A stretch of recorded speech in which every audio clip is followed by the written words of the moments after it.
Okay, so in the previous video, we talked about the window of tolerance and how the nervous system responds to stress. And in this video, we're going to focus on trauma and instinctive defenses, the automatic ways the body protects us when it perceives threat. These responses are not choices and they are not flaws, they are survival strategies. So, as we go through this section, notice which defenses feel familiar with curiosity rather than judgment. It's really important. So, let's go ahead and share the screen.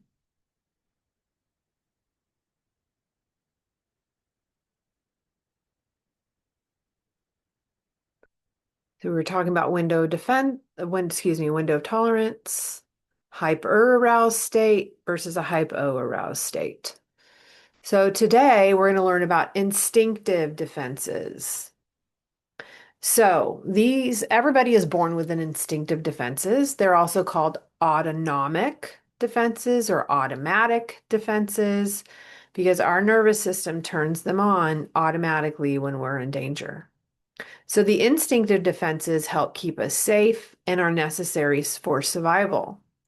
In children, the instinctive defenses are straightforward and easy to recognize. So just keep that in mind that these are your responses. We all have different ones as we go through this. Okay. In adults, the instinctive defenses are more complex and habitual over and over.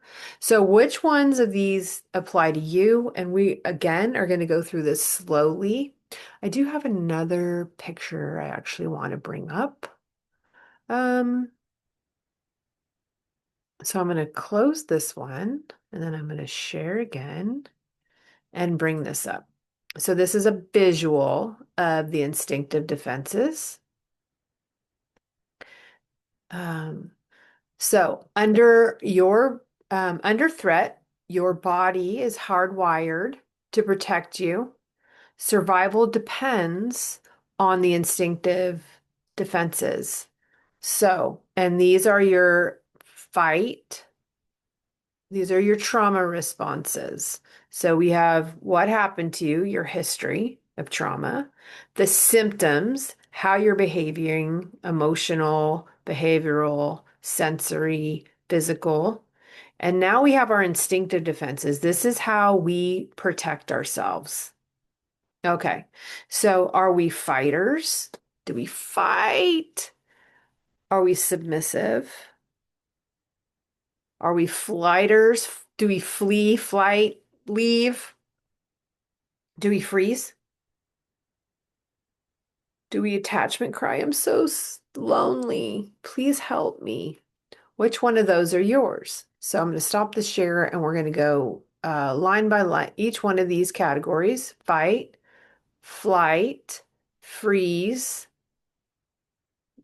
submit, and attachment cry. We're going to go through, they have lists of what behaviors you would have that are automatically coming up. Okay, stop this share.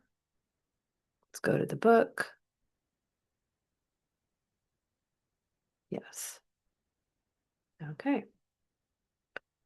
So in adults, which ones apply to you? Here are the instinctive defenses or automatic responses, things you do not have control over and you may feel ashamed about, but these are trauma responses. Okay, do you do flight? Emotions and behaviors. Excuse me, fight. So that's this guy down here, the fight response. Are you super controlling? You're fighting to get control. Are you explosive and just pissed off and very big? Are you full of rage and anger? Oh, they're just so angry. Are you hostile? Yeah, whatever. Are you hyper vigilant, just always on? These are fight responses. Are you judgmental? Look at her. Oh my gosh. What is she wearing today? Rigid. You just have a set of rules and you are not letting anybody pass them. And this is just the way it is. Are you suicidal? I want out. Like, just help. Like, I'm done. It's a fight response. What about your flight responses? You just want to get out of pain. Addiction, any kind of addiction, porn, shopping, drugs, alcohol, you name it. Ambivalent, I don't care, whatever you want. These are protective responses. Remember that they're instinctual. You can't help it when you're being triggered. Do you binge watch? Listen, read. Some people are just lost in fantasy. I think that's actually one of them. But reading a lot, binge watching, scrolling, compulsive. You just have to go do it because you just got to get out, like whatever you're being triggered about, you've got to go shopping. You have to go pick up the kids right now. You have to make it a phone call that you've been procrastinating for, but you have to do it right now. Eating disordered. Okay, just now I'm feeling whatever. So now I'm going to get out of my normal routine of eating. I'm going to go have chocolate in the afternoon or 3 in the morning or whatever, popcorn for breakfast. Not that that's bad. At least you're eating. Your mind is just foggy. You just don't know what's going on. You cannot focus. You're lost in fantasy. You just want to be in the future. You just don't want to be here. Numbing behaviors. I think a numbing behavior would be scrolling. It would be just staring off into space. Smartphone checking. Okay. Yeah, constantly checking your smartphone every time you hear it ding, you've got to answer it. Spacing out. Little kids in class, they're just like not present. They're just spaced out. And you're like, what's wrong with you? Why can't you stay present? Well, you just triggered them and you don't know why. And so they had to space out because that will protect them. Urge to escape. You've just got to get out of here. So those are all flight responses. Which ones do you identify? I'm going to give you a few minutes to look back over the fight and the flight.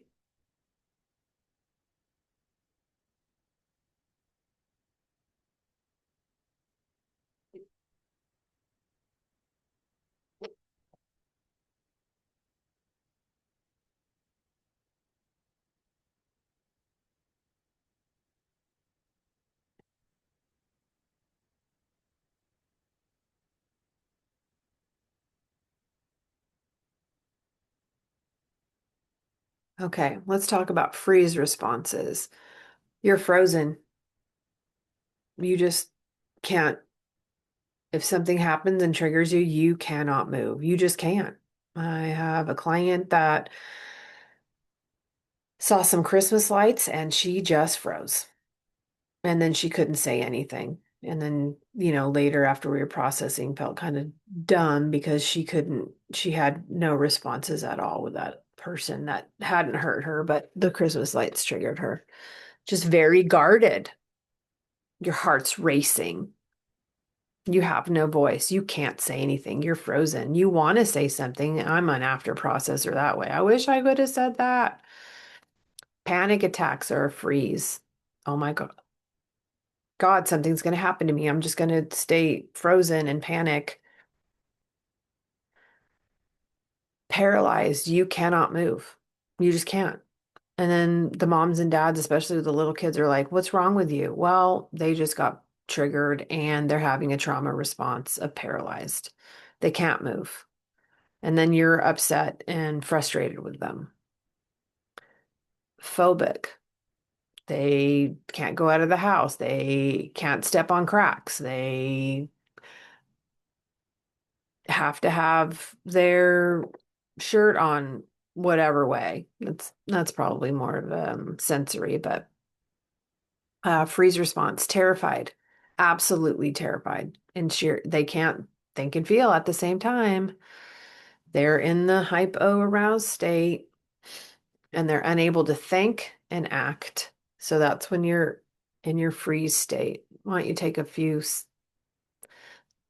moments to look at that and see if any of those apply to you?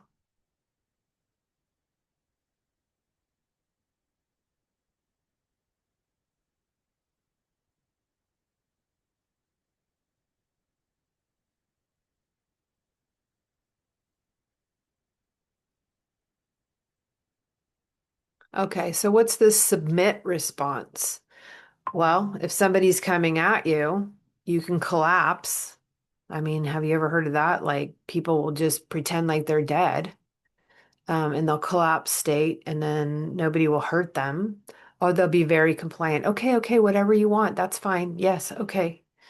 Excessive caretaking. Okay, if I take care of you and do meet all your needs and clean the house and um, go grocery shopping and jump through every hoop, surely you'll love me and then I'm safe because I'm doing everything you want. Or you feel bad and worthless all the time. I'm just a bad person. Oh my gosh, I just suck. Passive. I don't care. Whatever you want. It's fine. Okay. Submit responses. People pleasing. Okay, whatever you want. Yes, I'll go do that. No, and you never say no. You just keep people pleasing. And then you're critical of yourself. I should have done it better. What's wrong with me? You're so dumb. You're so stupid. Self-sacrificing is a submit response. You'll just do whatever you want, the other person wants. You'll sacrifice. You wanted to go out with your friends, but no, they wanted you to come over, so you did. And you sacrificed your needs, wants, and desires for someone else. And I'm talking not like putting others before you in a kind, loving way, but you are not taking care of yourself. You're just steeped in shame. I am a horrible, bad, mean, f- chronically lonely, just bad person. And there's nothing that can get me out of this. Submissive. I always pass subjugated because I always have to look it up. You'd think I would know it by now. So let's look up the definition. What is subjugated? Means being forced to submit to control, authority, or power of someone else, often over time and often without choice. Wow, that's pretty. So, loss of autonomy, suppression of your own needs, emotions or self-expression, compliance for safety or survival. And then submissive is being submitted under them. Let's see. So, subjugated is an imbalance of power. And submitted meaning is giving or yielding to someone else's authority, wishes, or control. Subservient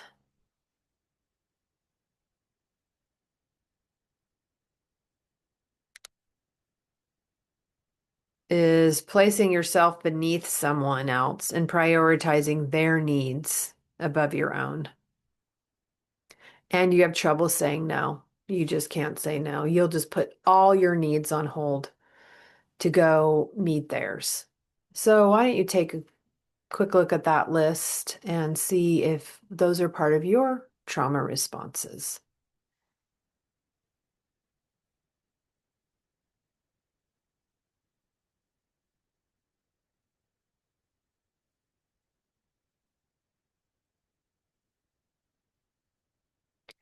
And lastly, we have attachment cry, clingy. Have you ever seen a little kid like, Mommy, don't leave me? You're dropping them off at daycare and they know they have to do a transition later to go to the other parent's house and they're just clingy, or a teenager or someone who just is chronically lonely and then they have a boyfriend or girlfriend and they're just calling all the time and they're crying out for help, emotional neediness. I just need you, and there's just nothing you can do to fill it.